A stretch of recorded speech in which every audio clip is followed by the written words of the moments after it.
featherweight prospect, Dinis Paiva. Appreciate the time, man. You're sitting in Vegas. You're sitting in quarantine. Tell us your situation. What's going on, man? We're here, man. We arrived. We arrived yesterday in the morning. 24 hours on lockdown, dude. Sitting in the hotel room, not much to do.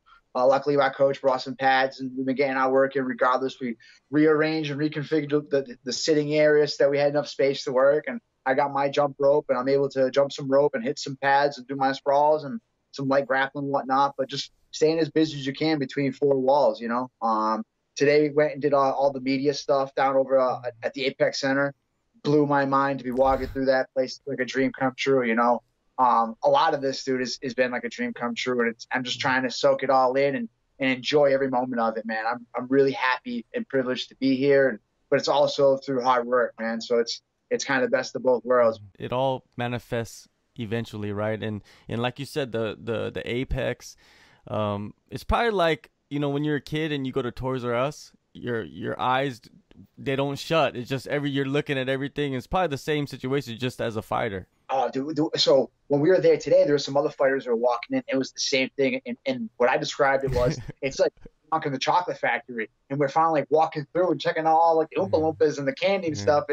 It's great, man. It's, you know, this doesn't come often, right? And very few people get these kind of opportunities. So you got to appreciate it across all boards. So I'm trying to high five everybody. Well, fist bump everybody because everybody's like afraid to touch hands. But I'm just trying to meet and say hi to everybody. Just enjoy everything about it, man. I'm so happy and blessed to be here. So nothing but smiles from Sweetbread.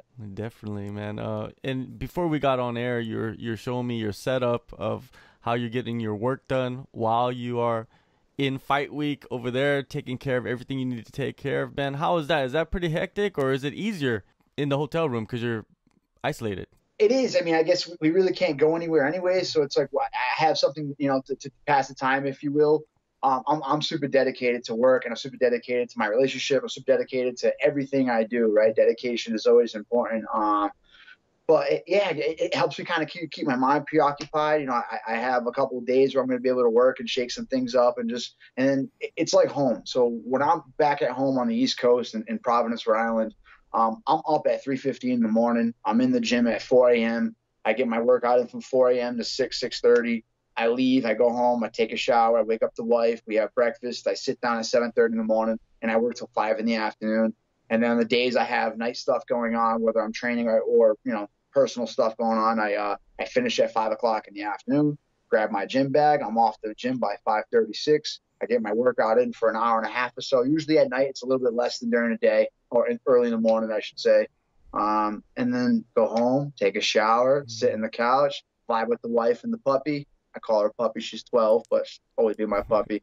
And then go to sleep, wake up, do it again, man. And that's what my weekdays are like. You know, weekends are a little bit different. Obviously, I don't work on the weekends. I actually was working another part-time job all throughout COVID. And then when the call came for the Contender series a week and a half ago, I told my side job, I was like, hey, I got to take these next few Saturdays off, you know, and then I'll let you know what happens when I get back. Oh man, that's a hectic schedule, man, and especially how many fights you've had so far in your career. It's incredible, man. That's the only word that I could describe it as, is getting up so early, rinse and repeat, right? Rinse and repeat, and it's the formula that has gotten you here, man. Do you feel like once you become like a full-time fighter, do you ever see that happening where you don't work and just train? I mean, it's the dream, right? You know, if I had told you, you know, 6-7 years ago what my dream was with fighting, it was just to have a winning record. And then a couple of years after getting a winning record, I wanted to become a prospect and one day hold the title for CES. And I had the opportunity to fight, and, you know, it didn't go my way.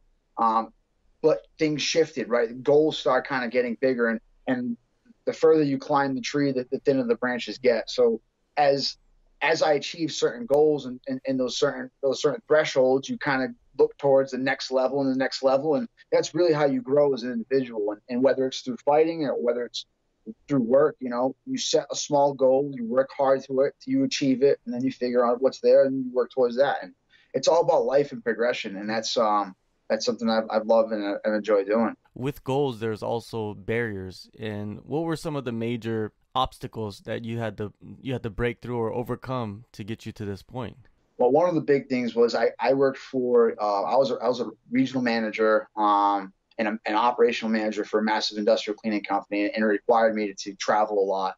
And I made really good money doing it. And considering I don't have a degree, I went to college for a year and dropped out. Had a very small run in the military, which didn't work out. I wasn't really able to get anything. I wasn't there long enough to really reap any of the benefits of it. Barriers has been the sacrifice of that job and that demand, right? I gave up working for that company, which I know the family that owns it very, very well. They know my family very well, and they're near and dear to me. They're extended family of my own. I had to give that style, that lifestyle up to get a regular scheduled office job that I know exactly what time I get in and what time I leave so that I could form a consistent training schedule. Well, once I was able to do that a year and a half ago, I had some success that was different than what I've had before in the past against some really, some top-notch guys. And that was one of those things I had to kind of get used to not being my own boss, which I was. If I needed to get in my car and drive 4 hours away, it was at my discretion. If I had to get in a plane and travel all the way to Florida, or take a car and drive all the way up to the Canadian border, I did what I had to do. With this is a bit different. I started completely from the bottom as a dispatcher in the company I'm in an office environment in a cubicle, which is not my style, but I had to reinvent myself to kind of set myself up for what I really wanted. What I really wanted was a consistent training schedule that was going to allow me to train like a full-time fighter. But ideally, if everything works out well in the long run and I'm able to make enough money to sustain and make a good enough living, then yeah, I would give up work. But if things work out this next week and I get signed to the UFC, I would have to win a few fights and still continue to work to make enough money to put away, to set myself up comfortably enough that I could walk away from work and walk away from a pension to kind of move on to the fighting. Because we all know, man, this isn't a long-term thing. You don't retire at 60 years old fighting. So unless you're in a position to make enough money to sustain and maybe make some investments or maybe go back to school, which is part of my plan, that it's a really short life. It's not a career for forever and ever. And we've seen the cliche fighter story where they make a lot of money, things don't work out, and they're broke. And then they start taking fights just to fight. And you see guys fighting past their prime. I don't want that for me. I'm pretty level-headed. I'm not the smartest guy in the room by any means, but I'm not the dumbest guy in the room either. So the goal would be ideally to make enough money, pay off my debts, put enough towards my mortgage that I'm in a comfortable place and make some investments. And ideally I want to go back to school so that I can get a job that I do out of love, not a job that I have to do to put a roof over my head. Wow. Now, man, you got everything set out for yourself. That's good to hear, though. Sometimes people get into this tunnel vision a little too much, right? And they don't see like the options that they have outside of fighting. But you got yourself set up, so that sounds good. Now, throughout the years, right, coming up, the coaches, man, there's training partners, but there's the coaches. Like, who have been the ones that most impacted your development? So when I first got involved with MMA, I started training with a guy by the name of Keith Allen, and he was the kind of guy I bumped into randomly on the street. He thought I was a fighter because I've had cauliflower ears since my sophomore year of high school. I wrestled throughout high school, and I've had the same cauliflower ear in my right ear pretty much since. So we randomly bumped into one another. I had just kind of got in touch with a guy in Florida for some K1 kickboxing and went out there and fought a couple of times and won on very, very short notice. But it was just like a passion project thing where I really loved the sport of MMA. I was really drawn to it. Always wanted to be a superhero, and that was probably the closest thing I could get to it. And I ran into this guy, Keith Allen, and Keith was more like an authentic martial artist. He was really into like Filipino Kali stick fighting, and JKD was his big thing. So, he was also a martial arts enthusiast. So MMA he was naturally drawn to. So I started training with Keith, and it wasn't a professional environment, right? It was him and I in his garage. We'd bring a couple of random people in to work with me, but it wasn't like going to an actual MMA school that's developing fighters left and right, that has a structure, has understanding, knows all aspects of the sport. So he brought me around to different gyms to get sparring in, to get jiu-jitsu in, and eventually I started meeting different trainers and different coaches and whatnot. And then I fought, man. I fought as an amateur. I turned professional probably too early. I mean, I fought as an amateur for like 6 months, before I made my pro debut, and my record early on kind of showed for it. 1-3 at one point in my career. Then I battled 3-3, and then got to 3-5. And during that 3-5 stint, I was introduced to a guy named Michael Gresh. Michael Gresh, we call him Loco Lobo, was a guy that Keith had met throughout, like, the ins and the outs of the MMA community in New England, and a very well-known guy that was like a guru that connected a lot of big names, guys like Mark Delagrati and Daniel Gracie, and he kind of brought all those guys together through his personality and through his own training. Man, the guy fought into his late 40s as a professional MMA guy. You don't really hear about that often. So when I lost that 5th fight, I was ready to quit fighting. I didn't want to be a journeyman. I didn't want to be a guy who was just doing it just to do it because it just wanted to be cool. Because we see that often enough, right? You see the guys with the 3-18 records. It's like, why does this guy keep doing it? I kept doing it because I had never got my ass kicked. I was losing fights by decision, by submission. I got disqualified. I was fighting out of my weight. It was like all these, unprofessional, mismanaged things. So when I got involved with Gresh, and I lost that first fight, we started training together. It was a very short time we spent training together, and he convinced me to get in the gym, surround myself with the right people, work on the incremental things to piece my game together, and that everything from there on out would eventually fall into place. Well, I went on a 4-fight win streak. I knocked out 3 opponents. Collectively, it lasted between like 3.5 minutes between all 3 of those opponents. I submitted this kid, Bruno Marquez from São Paulo, Brazil, retired him. He never fought again. And then I ran into a kid named Cody Nordby, a guy from the Northeast that I had cross-trained with. And I mentally just blew a gasket. Lost that fight, dropped to 7-6, took a year off fighting, got married, got a new job, changed all this stuff around, and eventually came back and went on another 4-fight win streak. So now that put me at 11-6, where I then took on Andre Ewell for the CES bantamweight belts. Lost in the 3rd round after beating Ewell the first 2 rounds, almost submitting him in the 2nd. And then took another year off. Came back after that year off, and now 2-fight win streak. And COVID came along and hit. So Mike Gresh has been the pivotal character that really took my career from a journeyman style fighting into an actual prospect. Keith is no longer with us. He took his life last year. He suffered from some severe depression and some slight alcoholism, and just life really got the better of him. And that's part of my journey, right? That's part of why I've continued on this journey. And that's part of why I'm here, man. I'm doing this for him, for the belief that he had in me, and for everything that we ever built together. And although him and I had some falling outs and there was some distance in between, I'm here as a fighter because of everything that he built. He got me into the game. Mike Gresh made my game, and hard work and determination got me here where I'm at today. There you go. Now you're facing Kyle Driscoll. When you first heard the name, did you recognize the name? And if you did, what were your thoughts on him?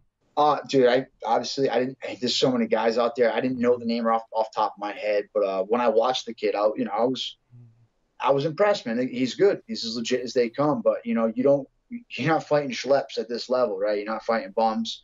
Right away, I noticed, man, he's a tall guy, 6 feet. He's fought majority of his career at 155.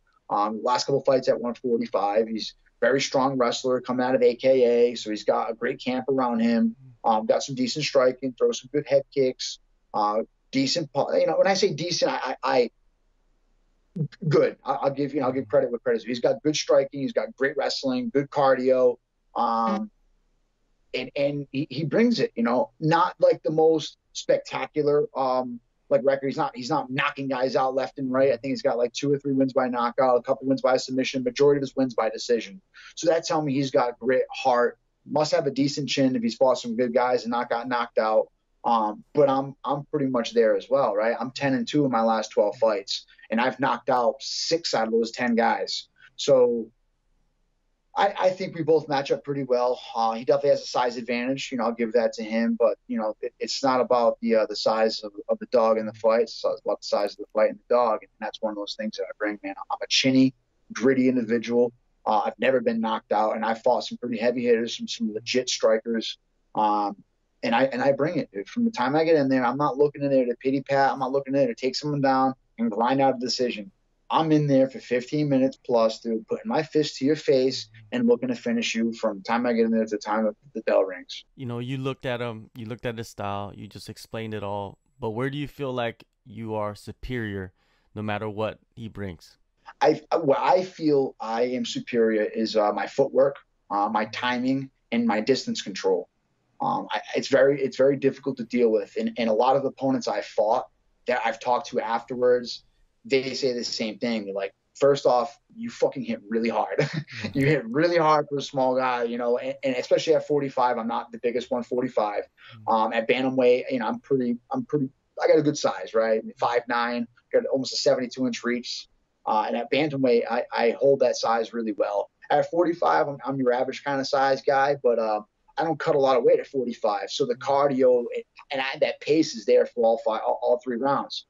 With Kyle, I feel like that's where I measure out the best. I feel like my boxing is superior to his. I feel that on the feet, I have the better footwork. I have the better distance control. And that's where I feel like is gonna stand out as the fight goes on. And the other thing I look at is I'm not cutting a lot of weight, man. I just finished my workout, man, 152, and I got less than 10 pounds to cut by the time I rehydrate and eat everything else. I'll cut that in a few hours. It's that simple. He got the call short notice just like I did. He's fought majority of his career at 55. He's a big 45, so I imagine the cut not being too easy for him. And if it is easy cut, then I expect him being pretty thin come fight night, because at 6 feet tall, you can't be too thick at 145. Bantamweight, do you feel like this fight will just get you into the door and then you're going to go down to bantamweight and make your run? Because that's an exciting division right there. It's popping, man. It's popping. Yeah. You know, when I took this fight, I even asked my manager, I was like, is this going to be at bantamweight? And the way he felt was that for a short notice fight, with everything that comes along with the pressure of fighting on Dana White Contender Series, he thought it was in my best interest to stay at 45. And majority of my fights as of lately have been at 45. Just it's made sense. I've had struggles making 135. I was supposed to fight Tony Gravely a year and a half ago at 135, and I got hospitalized during a weight cut. But a big part of that was me working a very inconsistent schedule. I was not training enough. I was not sleeping enough by any means. And the week leading up into the fight and up into the weight cut, I worked an overnight shift that Sunday into Monday. And I was dragging ass, and I went to the gym Monday morning. And what did I do? I took some pre-workout capsules to get me going through my workout, ran home to take a nap, which I should have taken a nap because I had been up the entire night, but I couldn't sleep because my heart was ripping through my chest with these pre-workout pills. That entire week, from Sunday to Thursday, I slept a total of 8 hours. And I was drinking coffee, and I was drinking energy drinks, and I was taking pre-workout, and I was doing all this nonsense to get me through these workouts to help me cut the weight. And although the weight was right there, I put my heart into a complete frenzy. My body overheated. I collapsed and never got back up. And my poor wife had to call the ambulance. And all I remember was waking up in the back of an ambulance on my way to the hospital. And my first thing I said was, I feel bad for Tony. I'm so sorry, Tony. Completely delusional, you know, dehydrated beyond belief. But it was something I did wrong. It was a lesson learned. So in the grand scheme of things, I think with the right camp, nutritionist, and the time spent, and I have the ability now to train twice a day, 6 days a week, I'll be able to make 135 with a full camp. But in this case, short notice call, 2.5, 3 weeks before the fight, why put that extra stress on myself? Let's go in there. Let's fight clean. Let's not have a heavy cut and just focus on getting the win and getting a good performance. No doubt. Now, how do you see the performance playing out? How do you see yourself winning that contract? Listen, man, I'm an entertaining guy, dude. So Dana White likes guys that bring the fight, and he doesn't want to see a snooze fest, right? He doesn't want to see guys pressing the cage. He wants to see guys coming out and earning that contract, and that's what I intend to do. I intend to mix up the striking, throw in some takedowns as I need to, keep the fight, you know, as exciting as I can make it, and keep Kyle on his heels. One of the things I feel that he doesn't do well enough is fight moving backwards. Right. As a wrestler, you want to constantly be coming forward. You want to constantly get a guy maybe that's charging at you so you can shoot underneath. You know, he is a taller guy. He's got to get real low. He's got to press me to the cage and get on a single leg.